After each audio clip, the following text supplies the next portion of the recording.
So Danny O'Gara and Sarah Fisher joining us here in the Freak Nation. And Danny, out of the gate, why not take the famous name Fisher as your last name? Why are you going with O'Gara? You got to explain yourself that Sarah Fisher's your mom, dude. If you had Fisher, they'd go, "Are you Sarah Fisher's son?" I still do get asked that question a ton. Oh, it's O'Gara. Well, that's traditional, right? So when you get married, you go with the last name, and O'Gara is actually a pretty big name in the IndyCar world from the paddock forward. So to take the O'Gara name and all the work that they've done, and then have Danny there because he has a lot of Irish heritage. I think it's fourth generation straight from Ireland. So that was important to me. Yeah, more important to me too. Danny, you talk about people asking you about your mom. My daughter is 6 months older than you, and the only advice she takes from me, nothing. How do you take advice? How do you take advice from your mom? She's a badass. She set all kinds of records in IndyCar and world karting and all of that. How do you take it, or do you take advice from mom? And if you do, what kind of advice do you take from her? She's been helping with me with Bowling Green, Kentucky this weekend. Just been getting our video every session, and then teaching me what lines to do and where to pick up my throttle and stuff, all over. Well, and Crash, I know you want to get in on this. Danny, what I mean specifically is I'm a former soccer player, played college ball through college. Yeah, hey, how's it going? And my daughter's a pretty damn good soccer player, playing club soccer. But I mean, both of you guys can answer this. But Danny, when I'm talking to Henley about certain moves or just like Sarah talks about certain portions of the turn to hit, when to let off it and all that, I'm trying to tell this to my daughter, 11 years old. It's like, really? Dad, I'm already 6 months ahead of that. Or coach says to do this. Insane. She's just giving me a bunch of damn lip, man. I've been struggling actually this weekend. But I'm glad that she was there. She helped me throughout each session at the top of the marks from the back of the field. We've had that many times. She helped me through people were coaching me as well, but basically like the coach. We had that. And then we came back to our camper, and then she just put the car in and was like, okay. But I don't know about listening about the cleaning of the room situation. Like, yeah. Yeah. But he's still 11, right? So there's still a lot of kid things that we do, and that's what's cool though. He has some really great friends from where he was in traditional school last year. And then this year we switched to being a virtual school. So it's given us the opportunity to learn more about sharing that online with his friends and his teachers and people that have started following him, whether it's, new knowledge of racing and karting and now rear engine cars or coming from where I was and following our family along. But Sarah, does that put added pressure on you? You've got businesses that you're running. You are now helping to school, not just in automotive, but also in academics with Danny. That is a lot to be so closely intertwined with each other and not get at each other's throats. It's not bad. We've found a really good, I think, balance of that. And racing is really important to him. So, when it's time to listen to mom and dad, Andy does a really great job of communicating with him too and helping him as well, like he did myself when I was driving.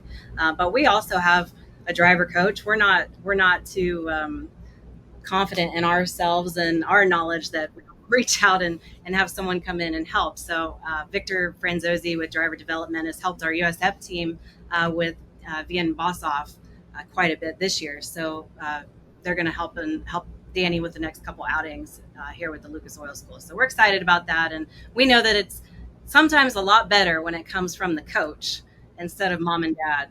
So regardless of where we're at in our racing world, when that's needed, we're not afraid to step up to that. Danny, is that true? That sometimes it's just a little easier to take it from an outside source, not mom and dad? Just a little true. My dad did help me a lot though. Well, they both did help me a lot this weekend. You really do appreciate it. You know what you've got, and that's so incredibly valuable. Both of their heads communicating to you. Sometimes, yeah, they do help me a lot. Like they teach me a lot from one spot, from moving up from karting, going all the way up to rear engine cars. Uh, my dad did do a little bit of karting, a little bit of midgets, so he's teaching me throughout Formula cars, midgets, and karting. And working on the cars too. Danny goes with us to all the races, right? So being virtual has allowed him to travel with the race team.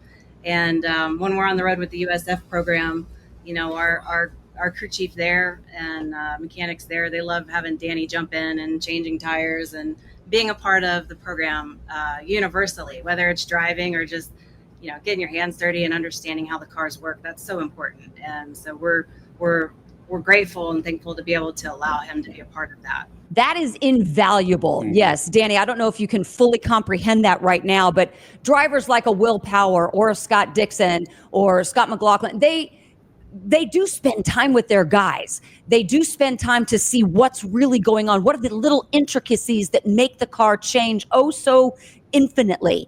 And yeah, you're getting that experience now. It's all this stuff is just going to be put into your mind that you can remember, maybe bring it back 10 years from now. That is just key. Do you feel that now, or are you just enjoying yourself and just kind of like, all right, I can sweep the floors or nut a bolt? I mean, what do you think? What's your experience of all of this with the guys? I just do whatever I can to help them. We've been struggling with our positions in USF, but I know we're going to get it down next year. Well, more importantly, and if the story's still true, Danny, did your mom tell you about running over your father's foot or leg one time in the pits? Oh, no. Look at him. I had to have heard that story. I've never heard that story. Your dad's the only person I've really run over in pit lane. You've heard this? No? Okay. Well, that's a little bit of an explanation. I know we've heard that. No, Sarah, you've got thousands of people watching you now. You've got to share that story. I teed it up for you. Please tell the Freak Nation the story, and Danny can learn while we're at it. Well, you get hot-headed, and that's why we tell you always got to just kind of take the woo-saw path and calm yourself down. Otherwise, you drive without, you don't drive educated. You drive like with the deep passion of being angry. And instead, I did that deep passion of being angry one day when I was having a horrible race at Fontana, California, in an IndyCar, and it goes from blacktop to concrete. And when I slid on the concrete for the pit stop, I didn't stop so well. and Andy and our fueler at the time, the fueler got a little clipped, but Andy really got the brunt of the car. And then, so everybody always teases us that he didn't take me out for a good dinner the night before, that he should have gone steak instead of pizza. But then I say, well, he's the only one that I've hit, and so I just had to marry him as a result of that. It's hilarious. I mean, the marriage stories, and Danny is just, I know this is a little bit, adults talking here, but the marriage stories, Kenny and I, we have this show together, Speed Freaks. He fired me about 6 weeks into the gig, and here we are 25 years later. So stuff happens. The trials and tribulations of pit lane. It's a lengthy series. But I'm not trying to run over my spouse with a freaking Stop it. car, man. Yeah, you also can't drive a race car. I just tried to fire you from the show. I didn't try to break your freaking ankle like Sarah did. Oh, well, everyone questions how, because Andy and I work together with the companies that we own, the fab shops, and some of the karting stuff, more importantly, the fab shops now, because that pays for a lot of stuff outside of a sponsorship. But they really challenge, like, how do you work together so well? And it's just the passion for the sport, and the things that we do all revolves around motorsports one way or another. And, there was about 6 months, I think, where I didn't work with Andy, and it was just the oddest, weirdest stage, I think, of our lives, that it doesn't work for us to not work together. So, we're just really lucky to be able to have that opportunity and to be able to take it on the road and go do these rear engine experiences with our son at 11, and just thankful for all the support to be able to do that.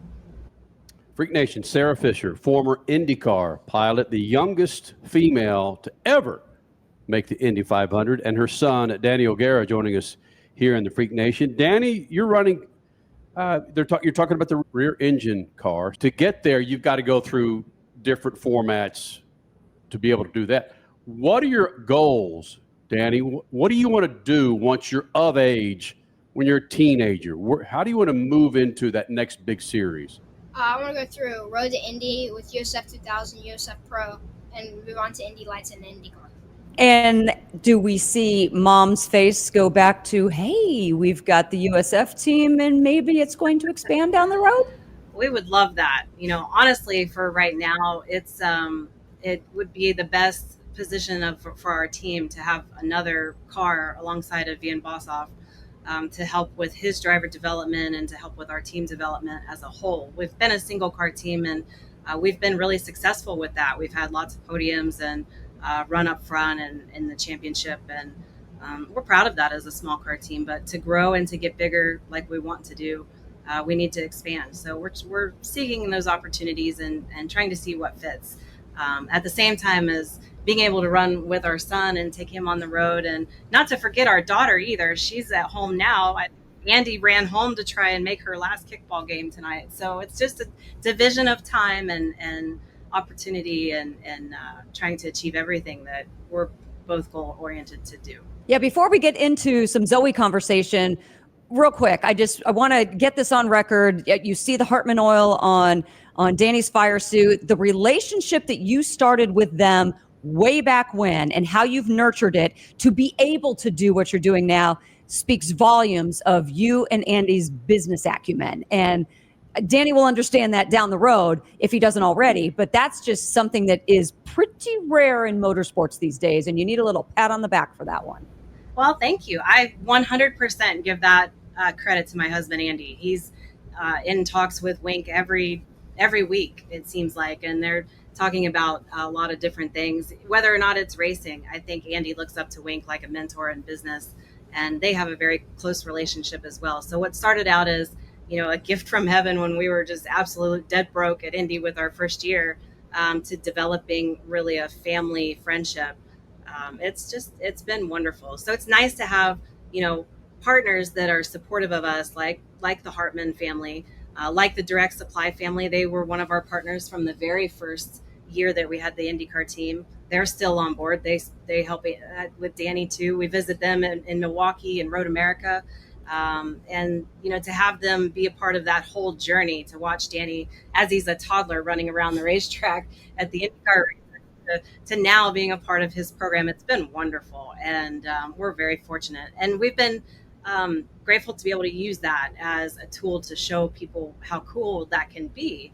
And as a result, we've had some newer ones pop on board, like Wings and Wheels Foundation, and just trying to educate ourselves. It's a whole different landscape. So, for people that have followed us the whole time and have been a part of it, it's great to share that and be able to show what we're doing to get to the next level.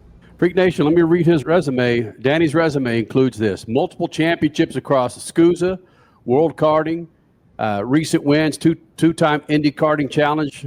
The last one, July this year. Rookie standout, best qualifying P2 at Mid-Ohio. Set fastest lap in race 3 by a half a second. And his goal, as he said, IndyCar or NASCAR in this rundown. Dude, what if McLaren calls you and says, bro, we want to shoot you through our youth program so you can run Formula One here in about 7 years? I would take it. Go get him, boy.